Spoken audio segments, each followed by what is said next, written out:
"You have gone too far, Elliot," the voice boomed, its power shaking the very foundations of the Golden Palace.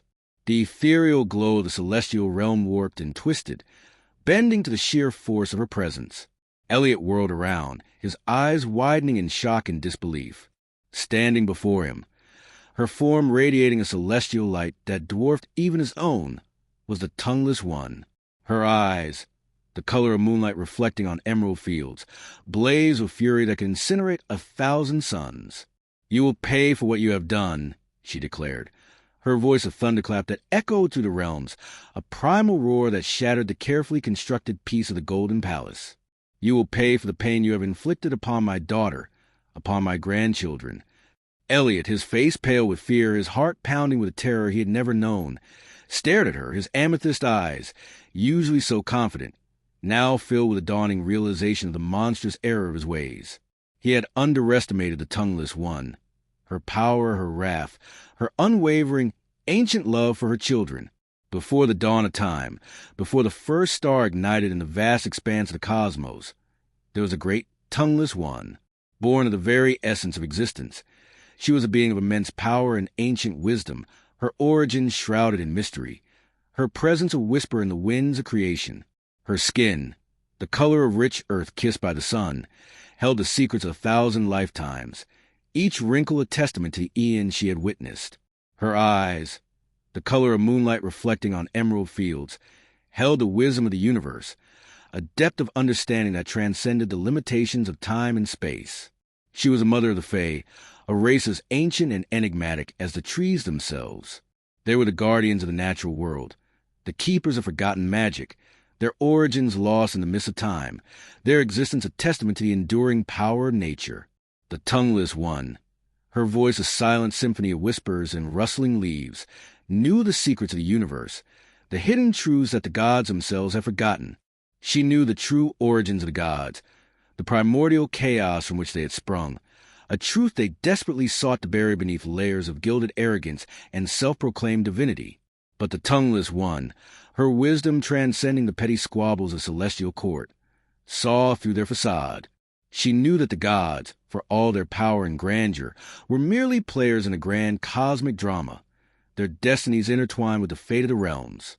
And so, she played her own game, a game of subtle manipulation and strategic alliances, a game that spanned centuries, a game that would ultimately determine the fate of Faye and the balance of the cosmos. She had married Yol, the powerful god of light, not out of love, but out of necessity. The war between the Fae and the gods had raged for eons, a bloody conflict that threatened to tear the realms asunder.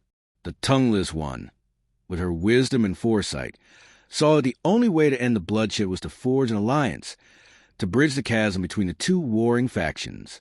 Yol, with his charisma and ambition, was the perfect pawn in her game. She had seduced him with her enigmatic charm, her ancient wisdom, her undeniable power. She had bound him to her with vows of loyalty and promises of peace, a union that had brought an end to the war and ushered in an era of fragile tranquility.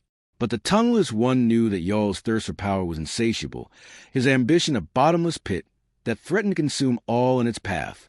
She had seen the darkness lurking beneath his charming facade, the ruthless ambition that drove him to conquer and control. And so, she had played her own game, a game of shadows and secrets, a game of calculated moves and subtle manipulations. She had consolidated her power, strengthening the Fae realm, protecting her people from Yol's encroaching influence. She had sensed his hand in the death of their firstborn son, a sacrifice made in the name of ambition, a desperate attempt to solidify his power. She had mourned in silence, her grief a hidden fire that fueled her resolve. She had defied tradition, refusing to allow Yol to marry their daughter, Alice, a move that had infuriated the god and ignited a simmering resentment that would fester for centuries. And when Alice and Charles were born, twins blessed with a unique blend of fae and godly magic, the Tongueless One knew that they were the key to restoring balance to the realms, the key to fulfilling an ancient prophecy that spoke of a fae goddess who would rise to challenge the gods and reshape the destiny of the cosmos. She had watched as Elliot, Yol's favorite son, sought to manipulate Alice, to twist her destiny to serve his own dark ambitions. She had seen the web of deceit he had woven around her, the calculated cruelty that had shaped her life, her pain, her brokenness. But the Tongueless One, with her ancient wisdom and unwavering love for her children, would not stand idly by. She would protect Alice, guide her, and help her fulfill her destiny, even if it meant defying the gods and challenging the very foundations of the celestial hierarchy. For the Tongueless One knew that the fate of the realms hung in the balance, and that the time had come for the Fae goddess to rise.